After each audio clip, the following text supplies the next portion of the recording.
No se escucha nada. No se No se escucha escucha, nada. profe. Perfecto. ¿Se lo ve al video por lo menos?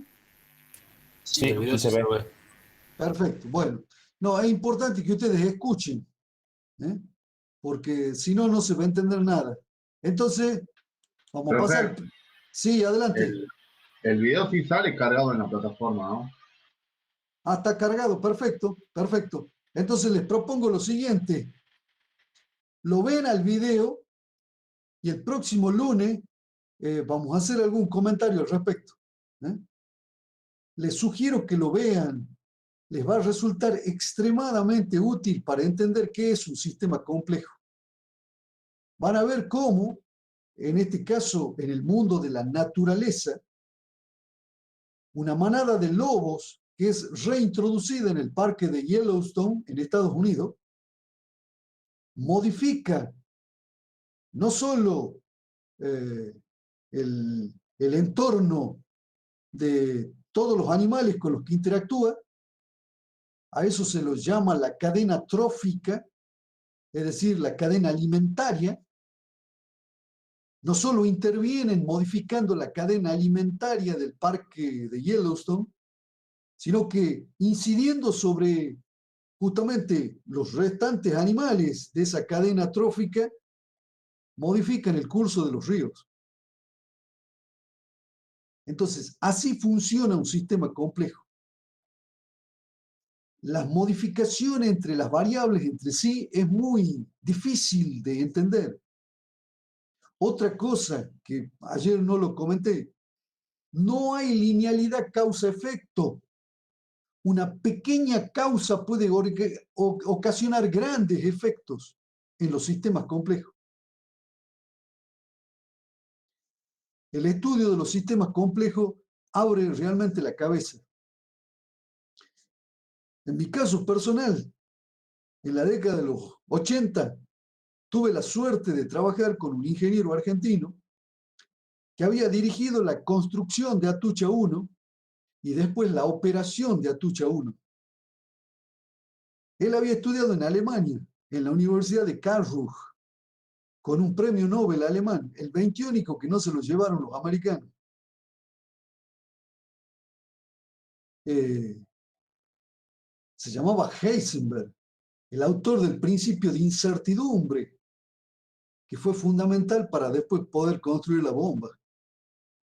Bueno, Heisenberg, que recibe el premio Nobel por este principio de incertidumbre en torno al electrón en el núcleo de un átomo, era profesor en la Universidad de Karlsruhe. Cosentino me cuenta que una vez, lamentablemente Cosentino ya falleció, Cosentino me cuenta que una vez él, siendo estudiante, llega a la universidad y lo ve a Heisenberg tiznado hasta la oreja, moviendo bloques de grafito, es decir, de carbón, para armar la pared del reactor. Ustedes saben que en un reactor nuclear se generan un conjunto de neutrones. Estos tienen que ser contenidos para que la reacción en cadena pueda continuar. La forma de contener a los neutrones se hace de varias maneras. Una de ellas con paredes de grafito, como les estaba contando.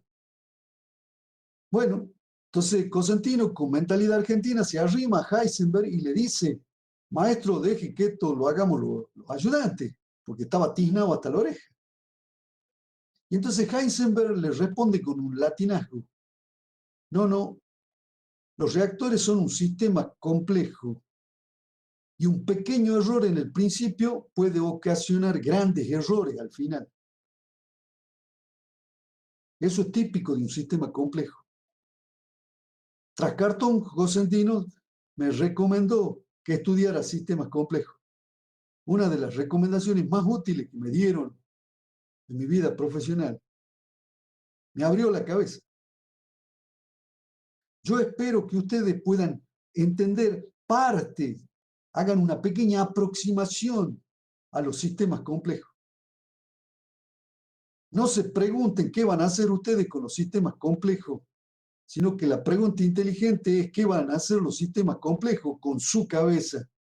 Van a pensar mucho mejor, se los garantizo. Vuelvo al punto. Veanla la película. Realmente va a ser de mucha ayuda para estimularlos a pensar en nuevas claves.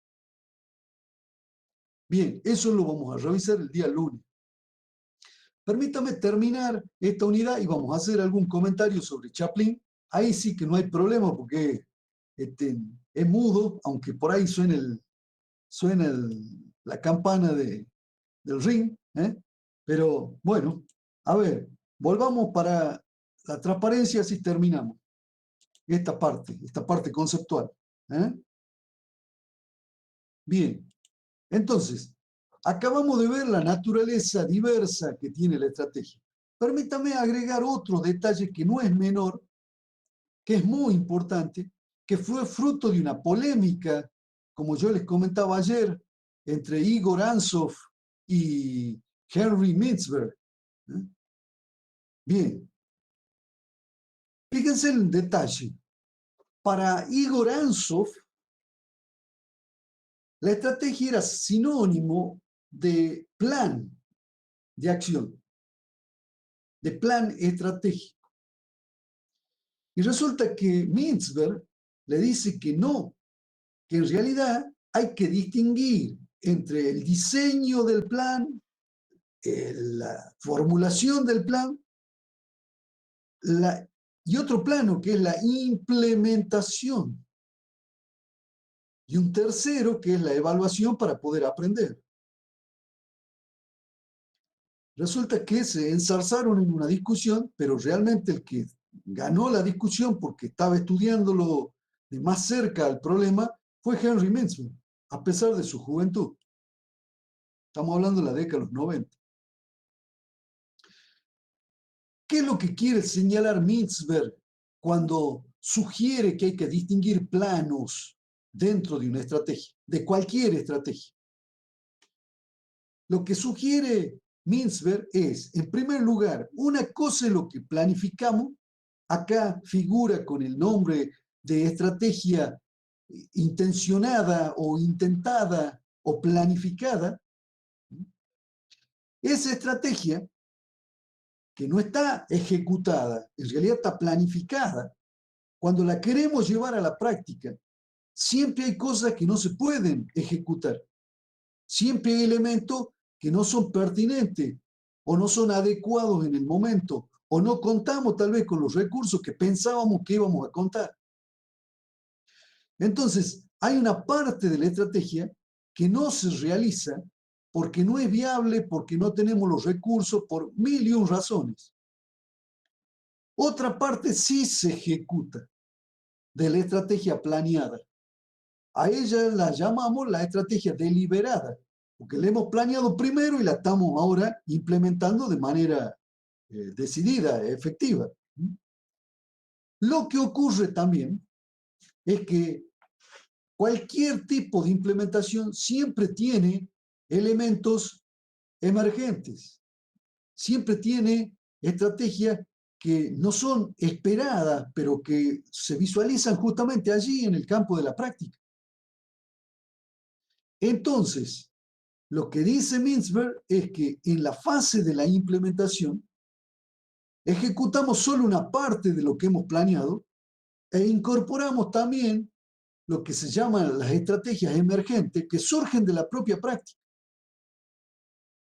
Una vez que hemos llegado a algún resultado, pasamos al plano de la evaluación, en donde tratamos de analizar y evaluar cuáles son los resultados y vamos a ver más adelante cuáles son los impactos en el tiempo de una estrategia ejecutada. En otras palabras, toda estrategia siempre tiene 3 planos. Y es importante distinguirlo. Uno de los planos críticos, como vamos a ver más adelante, es el de la implementación. La estrategia mejor planeada, mal implementada, es un fracaso, un gastadero de recursos al divino botón. Entonces, Es muy importante esta distinción de plano. Y la evaluación también tiene una importancia central porque no es posible aprender si no evaluamos lo ejecutado. En Argentina tenemos un problema, Houston, y es que tenemos muy poca tradición de evaluar lo que hacemos. Esto, por cierto, no solo en el terreno de la política, sino inclusive de las propias empresas. En el terreno de las empresas, difícilmente se evalúa lo que se hace. Y por lo tanto, no se validan necesariamente los criterios con los que se diseñó, con los que después se implementó y los resultados que se alcanzaron. Es muy difícil si no hay retroalimentación hacer aprendizaje en una organización. Bien, entonces, permítame volver para atrás. Resumiendo, acabamos de ver que la estrategia tiene varias definiciones posibles que se manifiestan. Sí, adelante Álvaro. Bueno, que se manifiesta de distintas formas, no de unas, no, la estrategia no es una única tipo de acción, no es un único tipo de curso de acción, no es un único tipo de estratagema, no es un único posicionamiento, sino que todas esas cosas. Puede ser todas esas cosas. Vemos también la naturaleza, una naturaleza diversa. No tiene dos características atorrantes y paramos de contar. No, tiene un montón de características singulares que hacen que la naturaleza sea compleja en una estrategia. En tercer lugar, acabamos de ver que toda estrategia tiene niveles. Toda estrategia tiene niveles. Y que es muy importante distinguir estos niveles para poder trabajar adecuadamente una estrategia. Ahora, a continuación, vamos a ver algunos procesos básicos de la estrategia. Y van a ver ustedes cómo en esos procesos básicos vamos a distinguir algunos de estos planos que acabamos de señalar. Bien, dicho eso, permítame que revisemos lo que le pedí ayer que miraran, que es el video de Carlitos Chaplin. Carlitos Chaplin, ahí como boxeador, tiene una estrategia. ¿Cuál es la estrategia inicial de Carlitos Chaplin? A ver, no sé si alguien quiere responder o pregunto en función del listado. Se cubría atrás del árbitro. Esa es la primera estrategia, cubrirse detrás del árbitro y después, ¿qué más hacía? Después que pegaba, Claro, como hacía un clinch, hacía, lo abrazaba. aprovecha la distracción. Efectivamente, había una suerte de estratagema, estaba detrás del árbitro y cuando se distraía el contrincante, ahí lo fajaba. Y después, cuando estaba débil, lo atacaba. exactamente, y además cada vez que el contrincante le respondía, lo abrazaba. ¿Está bien? Entonces, si tuviéramos que definir la estrategia inicial de Carlitos Chaplin, ¿cuál es? La de usarlo al árbitro de pantalla y después de pegar, abrazarlo al rival. ¿Está bien? Esa podría ser una descripción. ¿Alguien puede sugerir otra cosa?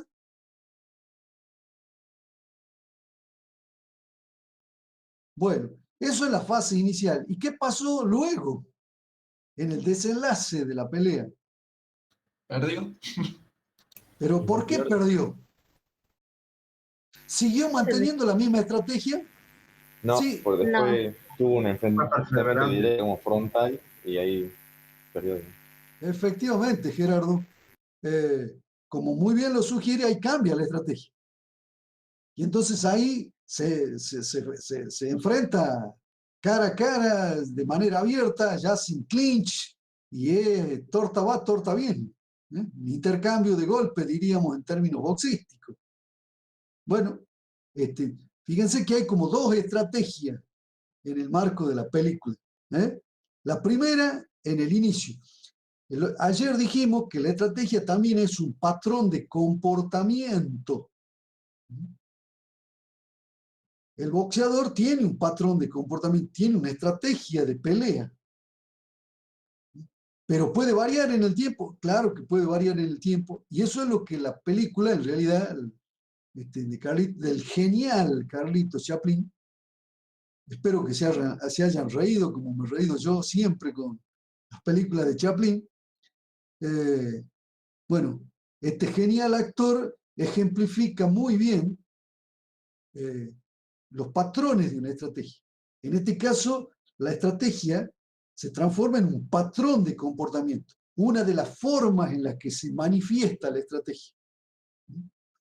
Tiene un primer comportamiento de usarlo al árbitro de pantalla, ponerse atrás, bailar detrás del árbitro y aprovechar la ocasión para convidarle al rival cuando éste estuviera desorientado, ¿eh? Después armar el clinch para que no se enfrenten directamente y cambia la estrategia al final. Espero que ustedes puedan observar, así como en este caso han podido identificar la estrategia, hay que describirla y definirla lo mejor posible, puedan hacerlo con las empresas. Eso es lo que vamos a intentar en esta materia. Que ustedes puedan aprender a observar las organizaciones, identificar cuáles son las estrategias actuales y eventualmente proponer nuevas estrategias si es que ustedes lo consideran pertinente en función de alguna de las variables que vamos a ver, que vamos a analizar. Por eso, esto que ustedes hicieron mirando la película de Carlitos Chaplin, espero que lo puedan aplicar mirando películas de la vida real con organizaciones, en donde puedan sintetizar cuáles son las características principales de las estrategias de las organizaciones, que puedan saber si son pertinentes o no, que puedan analizar los resultados de esas estrategias y en base a eso plantear o mantener las estrategias o modificarlas. Eso es lo que pretendemos que hagan ustedes en esta materia. Bueno, dudas, inquietudes, comentarios antes de pasar al otro tema.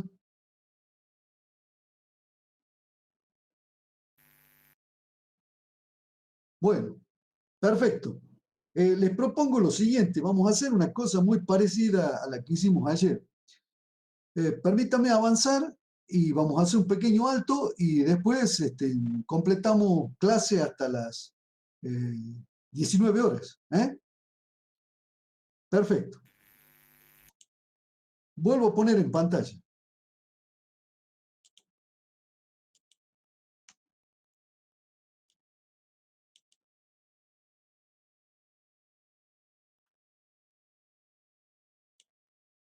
Vamos a avanzar de la siguiente manera. Vamos a tratar de hacer un pequeño raconto histórico de la estrategia. Yo algunos comentarios hice ayer, pero ahora vamos a tratar de enriquecer esos comentarios en torno a la historia de la estrategia. Yo ayer les dije que había nacido en el campo militar, que en algún momento, sobre todo en la década de los 50, pasó al campo académico, al estudio en el campo académico. A ver, no sé si hay alguien ahí que está pidiendo compartir. No, bueno, yo desde acá no veo, así que si alguien quiere, ustedes ven que alguien pide compartir, me avisan, por favor. Bueno, entonces, primero vamos a ver cómo ha evolucionado la estrategia. Bien, en primer lugar, acá tienen un pequeño gráfico. Podemos hablar de una etapa fundacional de la estrategia, que involucra un periodo muy largo de tiempo. Fíjense, desde el año 400 antes de Cristo, con el general chino Sun Tzu, que escribiera un famoso libro que se llama El arte de la guerra. En ese libro, él escribe diversas máximas que sintetizan el pensamiento estratégico. Por ejemplo, el general Sun Tzu dice: el primer principio de la estrategia es saber quién es el enemigo. Nosotros en el terreno de las organizaciones vamos a señalar, sobre todo de las empresas, vamos a señalar que el primer principio de la estrategia es saber quiénes son los competidores. Vamos a usar, por ejemplo, algunas herramientas de diagnóstico que nos van a permitir, en primer lugar, saber quiénes son los competidores. La herramienta del método de las 5 fuerzas competitivas de Michael Porter, en primer lugar, analiza a los competidores. Si yo no sé quiénes son mis competidores, difícilmente puedo plantear una estrategia certera, adecuada. Entonces, algunas de las máximas que nos aporta el general Sun Tzu hace más de 2400 y pico de años, 2000, si bien digo, vamos a tratar de utilizarlas en su debido momento, tanto en el diagnóstico como en el diseño e implementación de la estrategia. Otra máxima importante del general Sun Tzu es que dice: la mejor guerra es la que se gana sin haber presentado ninguna batalla. Él es partidario de resolver de manera inteligente los conflictos. Esa es la estrategia central, el pensamiento central de Sun Tzu detrás de la estrategia. Bien, hay libros traducidos, por supuesto, al castellano de Sun Tzu, en donde algunos autores hacen la aplicación de esas máximas al terreno de las empresas. Lo hemos redescubierto a Sun Tzu. Otro gran autor, después de Sun Tzu, muchos años después, casi 2000 años después, es Nicolás Maquiavelo, el italiano, que trabajaba para el príncipe de Florencia y escribe el famoso libro El Príncipe, allá por 1532. En el libro El Príncipe, Maquiavelo le sugiere al príncipe una serie de máximas. Por cierto, Maquiavelo le sugiere centralmente estrategias de naturaleza política, pero algunas de ellas también se pueden utilizar en el terreno de las organizaciones con fines de lucro, como las empresas. Maquiavelo le sugiere al príncipe, entre otras cosas, por ejemplo, que tenga en cuenta la dificultad de los cambios. Él dice, hablando de la innovación como el paradigma de cambio en las organizaciones, le dice Maquiavelo al príncipe: la innovación es de los procesos más difíciles dentro de la política o dentro de las organizaciones, porque tiene tibios defensores en aquellos potenciales beneficiarios y tiene acérrimos enemigos en aquellos que se ven afectados por el cambio. Cuando estudiemos la problemática del cambio, vamos a recuperar alguna de los conocimientos que aportó Maquiavelo. Fíjense la fecha, 1532. A continuación viene un general prusiano, von Clausewitz. Von Clausewitz era un general de la Academia de Prusia que tenía el siguiente problema. Lo había enfrentado a Napoleón y habían perdido toda la batalla.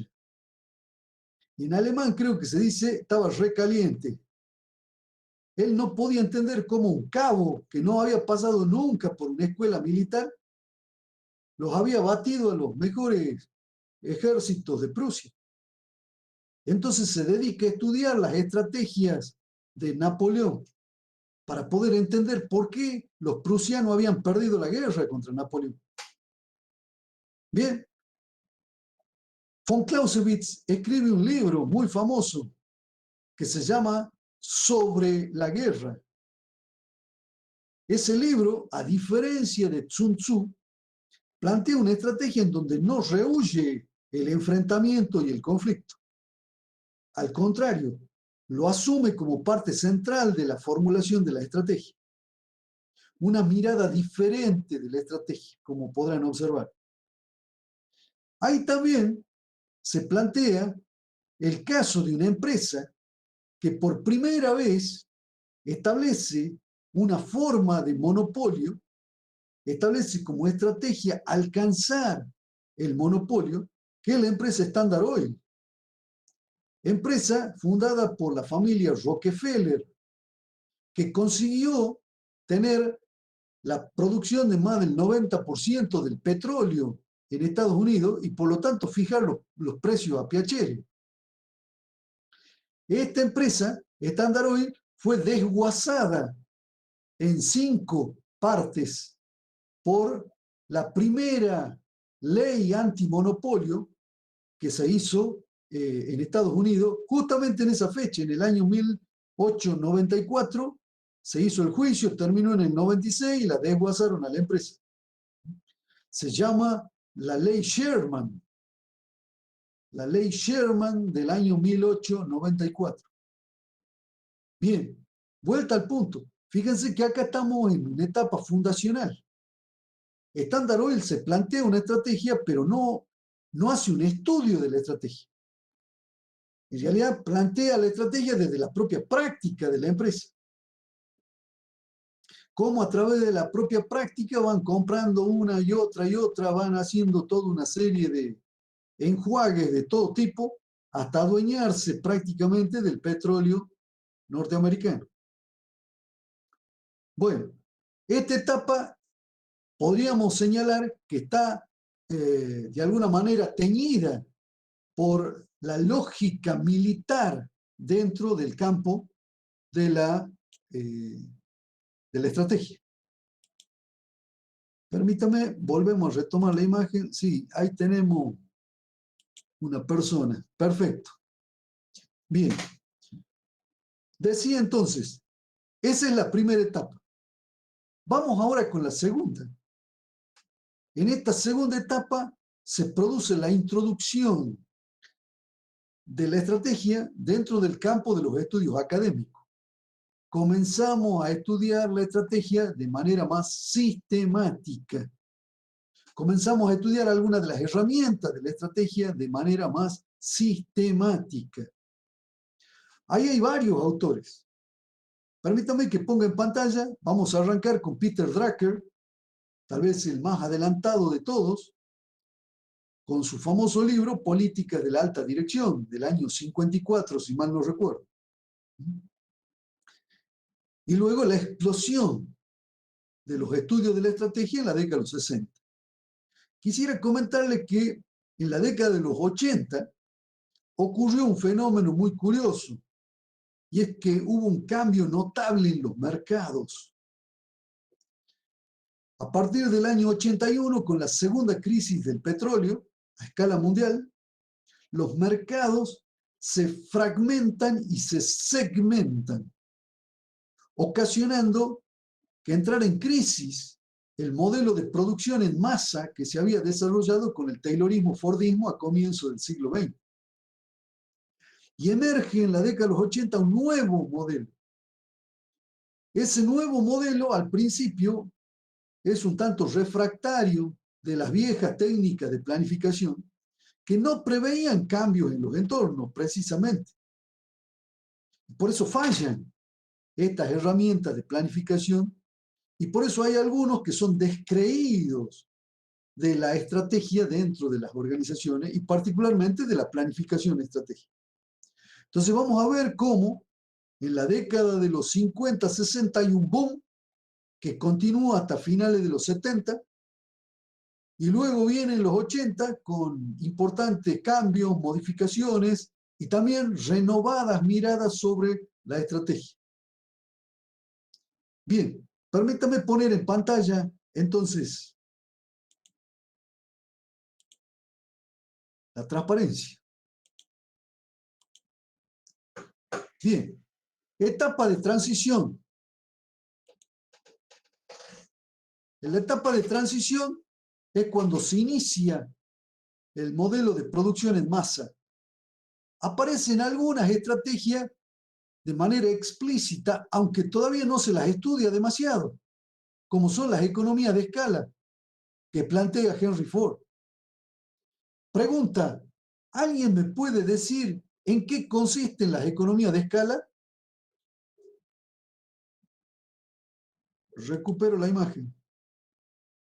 Muy importante, por cierto, las economías de escala. Fue fundamental, fue una estrategia central para Henry Ford, para poder crecer con su empresa. Profe, Sí, adelante. en la que se enfoca en reducir, puede ser los costos, para ¿Qué que tipo? pueda seguir expandiéndose, ¿no? Bien, va muy bien perfilado, Luca. Perfecto. ¿Qué tipo de costos? Y productivo, no me acuerdo bien, pero yo me acuerdo de que nos habían mencionado vagamente, de que por eso lo Ajá. hacía una línea de producción que era más eficiente. Entonces, como Ujú. reducía los costos, después le pagaba más a los empleados y bueno, y así expandió todo. O sea, se centraba en producir mucho a bajo costo. Ajá. Y a ver, Gustavo, ¿usted quiere comentar algo? Yo me acordaba que, por ejemplo, la economía de escala se generaban cuando iba aumentando el tamaño de la empresa y entonces, por ejemplo, se obtenían descuentos por materia prima, por ejemplo. Ujú. Sí, pero ahí hay, el que mejor rumbeado estaba era Luca. Usted también lo que señala de manera certera es que las economías de escala se obtienen cuando yo aumento el volumen o escala de producción. ¿Y qué le pasa? ¿A qué costo? ¿Qué le pasa? Bajan los costos, pero ¿de qué tipo? Los costos totales, cuando yo crezco con la escala de producción, ¿qué les pasará a los costos totales? O sea, lo que Como baja son los costos disminuye. unitarios. Exactamente, Enzo, anótese 2 puntos más. Así de arranque. Exactamente, muy bien. Los costos totales aumentan cuando yo aumento la escala de producción. Pero lo que descubre Henry Ford es que al aumentar la escala de producción puede bajar los costos unitarios. Esa palabreja es fundamental. No dan los mismos costos totales que costos unitarios. Al poder bajar los costos unitarios, como muy bien lo señalaba usted, Luca, Henry Ford puede ofrecer un producto más barato en el mercado. Por cierto, ya que lo mencionó, también Henry Ford genera o toma una decisión sobre la productividad que es notable. Profe, Sí, adelante, Franco. ¿eso está relacionado con la división del trabajo y con la calificación de la mano de obra? Mire, está parcialmente relacionado con la división del trabajo, porque el crecimiento en términos de escala de producción implica inversiones en equipo y no necesariamente el aumento de la división del trabajo. La división del trabajo también aumenta la productividad. Aumenta la productividad porque permite que los trabajadores, al hacer un solo proceso, no pierdan tiempo en traslado dentro de la empresa, dentro del proceso. En segundo lugar, porque al hacer un solo proceso, los trabajadores se califican, mejoran notablemente la calificación y esas habilidades les permiten a los trabajadores producir más por unidad de tiempo. Y en tercer lugar, la división del trabajo aumenta la productividad porque permite generar, tanto con el conocimiento de los trabajadores como con el conocimiento de la empresa, permite generar máquinas más específicas. Entonces, Adam Smith, que lo estudia este problema en el año 1776, digo más o menos para que tengan una idea, cuando produce el famoso libro La riqueza de las naciones, ahí Adam Smith señala de que la división del trabajo impacta positivamente sobre la productividad. Y las 3 razones que acabo de nombrar son las que da él. Entonces, ustedes como ingenieros industriales ya saben que para aumentar la productividad, una posibilidad es usar la división del trabajo. Pero Henry Ford se da cuenta de otra cosa, que está vinculada a lo que señalaba Lucas, y es que es otra variable conectada, que es el salario de los trabajadores. Resulta que nosotros aquí hasta hace poco hemos tenido planteo como que el bajarle el sueldo a los trabajadores aumenta la productividad. Y la realidad de la milanesa es que pasa todo lo contrario.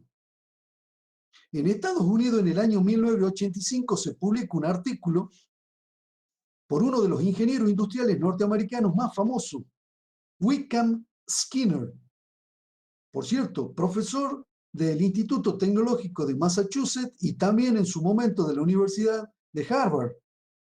Es decir, que el tipo no trabajaba para los rusos o los cubanos. Era un hombre del corazón mismo del capitalismo. ¿Y qué es lo que señala Wickham Skinner?